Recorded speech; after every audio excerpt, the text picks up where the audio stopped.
I want to take a moment to explain to you why Generation X is such a crucial generation for the transition from the old world order to the new world order, and as a vehicle for reinforcing that there are still things that need to be changed and recognizing that we are the gateway between recognizing what used to be and what could be.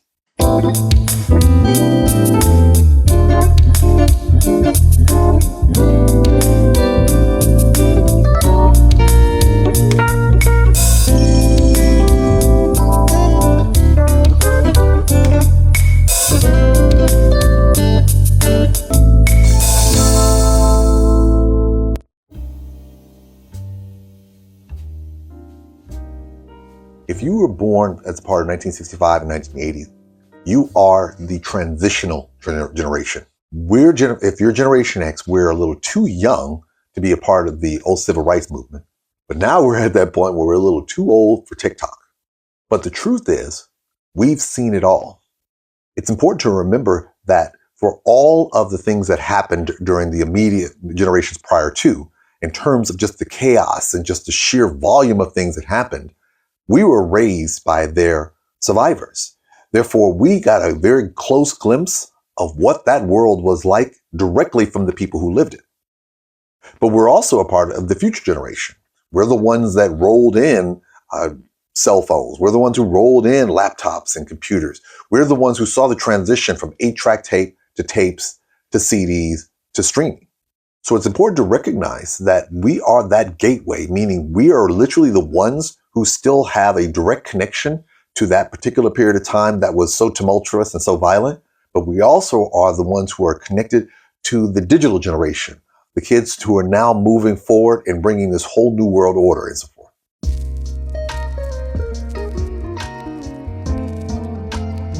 It's important to remember that even though we weren't born during the revolution, we were born in its aftermath. We have to remind people that there was this one particular generation, which is the Boomers, and of course our grandparents who were a part of the silent generation, and even our great-grandparents who were part of the greatest generation. So from 1901 all the way up to 1964, we were the recipients of everything they did. And they were alive when we had the opportunity to be able to benefit from everything that they experienced. You're talking about between a span of 1901 to 1965, and even bleeding into the early parts of Generation X, we had 2 world wars, a depression, prohibition, Korean conflict, and Vietnam, institutional racism, as well as Jim Crow. Plus, we're talking about the flow into all of the various protests that happened, civil rights, equal rights, gay rights, peace movement. All of these things came from that particular generation. We may not have directly been involved in any of those conflicts or any of the unique traumatizing events that happened during this window of time, but our parents did, our grandparents did. And even if they didn't actively share with us their feelings about what happened, they were shaped by their experiences. And it was those experiences that guided them to prepare us as we started to transition into this world that they could not relate to.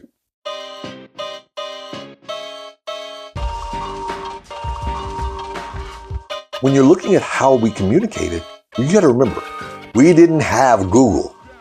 There was no social media platforms. We consumed information through a variety of means, but they were a limited number of means. We only had a certain number of channels where we got the news, and a lot of the news we relied upon was local news.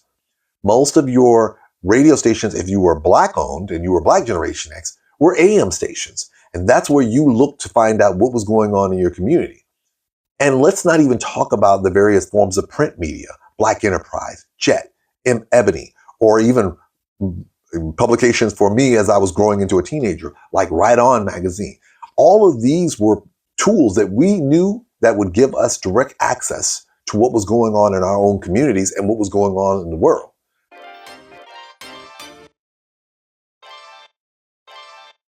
When we talk about influencers today, invariably you're going to talk about people who have 50 million or 10 million followers, however many people and so forth today on your various platforms, whether it be Facebook, Twitter, or X, or Blue Sky, or in a number of these other platforms that you're utilizing in order to demonstrate that you have a voice that people want to listen to. If you're Generation X, we're the last generation where our influences are each other. We influence each other by word of mouth. We didn't go to events or participate in events unless we knew someone who had actually been there before.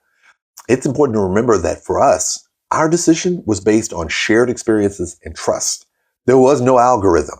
We relied heavily on our interaction with people that we trusted and that we knew who could give us feedback as to whether something or somewhere or some person was worthy of our time.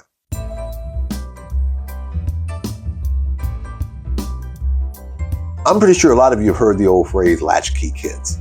That's right, Generation X, that was us. We were the kids, and I was one of them, who had a key around their neck with a very clear, specific set of instructions that was designed to protect you. That's right. You went into your house, you didn't open the door unless your parents came in, and even then, your parents should have a key, so they should not be knocking on the door as well. We looked for the street lights to come on. That let us know when it was time to go home.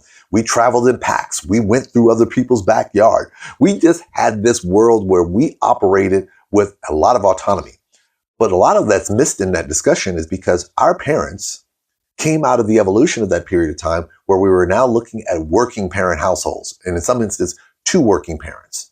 And so guess what happens for Generation X? You're now in this particular environment where there is greater opportunities. You're getting more of those households. And guess what? Parents have to give their children tools to be able to function independently and be able to protect themselves in the event their parents aren't there. We often celebrate that to talk about how independent we are.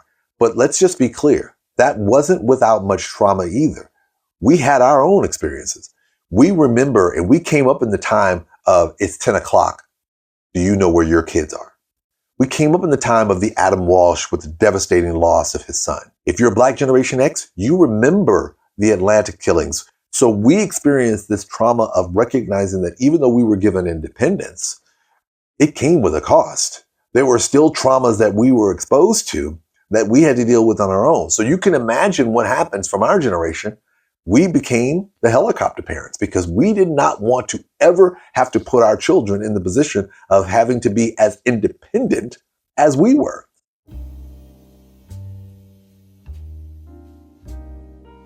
If you have a parent that grew up as a baby boomer or even grew up as a young silent generation, which we're talking about around 42, 43 and so forth like that, there are so many things that they saw and experienced that they don't share. We didn't have the level of trauma that they experienced. We had these traumas that were affecting us as well. And we learned to internalize those things as well. So as much as it's easy it is to have great reverence for the fact that all of the things of the 50s and 60s were no longer happening when Generation X came in, and now you have this new desegregated early years of MTV and hip hop and BET environment, the simple fact of the matter is that you now have another generation of people who experience the fallout. Because let's just be clear, not everyone welcomed the change. And as a result, there were traumas that we experienced that we didn't share either. But there was still fallout. Our generation had to deal with it. And unfortunately, we internalized a lot of that as well.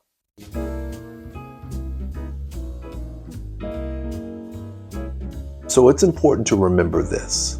When you talk about Generation X, it's important to think about us as the transitional generation, because we were the generation between the chaos and the calm.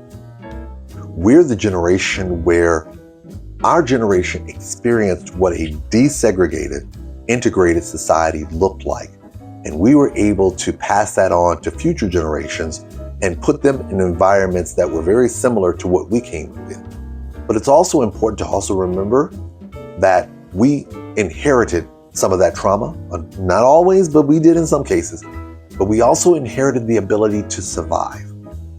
So for those of you who are millennials and younger, who find yourself dealing with baby boomers because you can't relate to the traumatic period that they're in, and they can't necessarily relate to the digital area that you're in, maybe you should reach out to one of your Generation X aunts, uncles, or even parents to serve as the go-between. But we recognize that part of our responsibility is to serve as a conduit, to let the older generation know that we are taking great pride as being stewards of what they passed on to us and letting the next generation know that they have lessons that they can learn from us that we have learned that could benefit them for future generations as well.